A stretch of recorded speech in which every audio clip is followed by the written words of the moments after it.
So I got a story to tell. And this is an amazing story. A story about overcoming, a story about love winning over hate, a story about diversity winning over exclusion.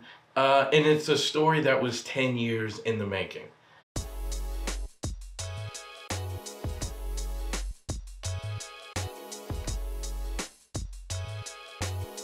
You see, when I first discovered solution-focused brief therapy, I immediately had a passion for this approach and knew that whatever I was reading and whatever I was studying, it somehow made sense to me more than cognitive behavioral therapy, or at the time I was doing something called multi-systemic therapy, which was something I was doing for my job as I ended my master's study.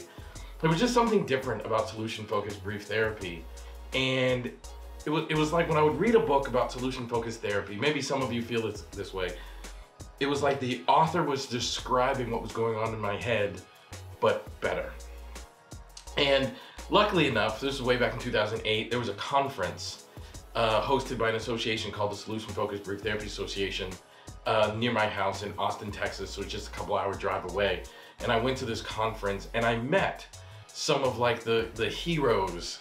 You know, I met some of the people who had written books that I was studying in graduate school, and just was super excited about being a part of this organization, being a part of the association, and being a part of the global solution-focused community. Only to be disappointed a few years later when I realized that this is in a community with very little diversity, almost exclusively all white. There were no black people whatsoever. And the more my career ascended, the more books I wrote, and the bigger my reputation got in the field, and I started doing lectures and became what I am now, like someone who runs the largest training organization in the world, have the biggest following in the world. This particular organization, the board of this organization over the years has tried to blackball me and had some pretty racist policies and practices in doing so. So much so that even one former board member told me, like literally on the phone to me, said, the Solution-Focused Brief Therapy Association, you will never do a presentation, you'll never do a keynote or a closing plenary, because this is a house that you are not welcomed in. And it was so hurtful because I had never done anything to this organization. I'd never been, it was just really, really hurtful. That's all I can say. And so I just decided I'm just gonna continue to do my work. I was just so passionate about this work. I continued to put out my own content, and I continued to grow my organization. I continued to train from my heart and train from my passion, and began to reach lots and lots of people with my work. And then 2020 happened.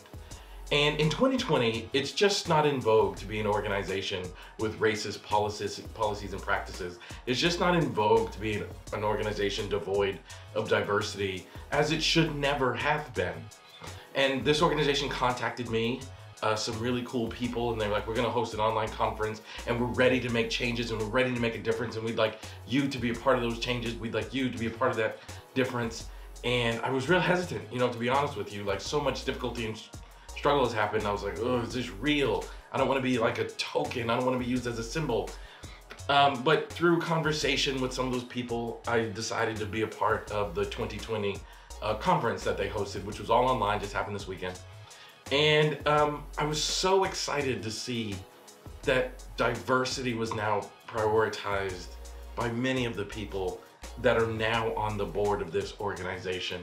I was so excited to see how much influence my work has made, as so many people have said, you know, I came to Solution-Focused Brief Therapy because of your work, and you represent something as an African-American male leading the way and teaching these things.